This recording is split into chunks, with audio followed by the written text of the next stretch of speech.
So yun, magandang hapon sa inyo guys. Diskarte muna tayo. Benta ko na tong Stan Smith na to. Almost 3 weeks na rin sa akin to, simula nung na-post ko to sa Facebook.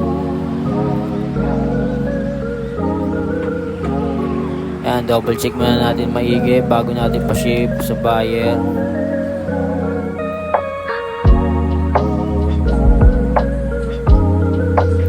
Yo, flex muna natin tong sa branch na to, kung ano nga pala yung binibenta ko. Ayan, Stan Smith siya. So yun, kita nyo naman kung gaano pa kapogi yung sa branch na yan. So yun guys, nandito na nga pala yung lalamog rider sa labas. So, bibigay ko lang sa kanya, papakita ko lang. Tinawagan ka sa bahay. Oo, pwede naman. Eh, wag ka lang mahingi rito, masungit kasi ito brong ano. Ito lang, dito lang Oo, ako. kahit may kakilala lang siya. Ayun na yung bahay namin bro. Unang pinto lang. Kinita ko. Ito ba? Wala ang labasan doon. Nandun yung anak ng asawa ko.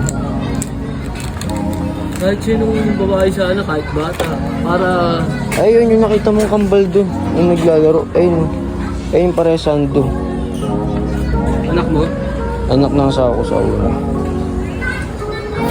So yun, dito nga pala sa part na to, muntik pa magkaroon ng aperya kasi na-cancel sa app ng buyer ko yung booking, pero napag-payment naman na to si rider kasi since sa bonus siya, tapos tinawagan niya muna yung buyer ko.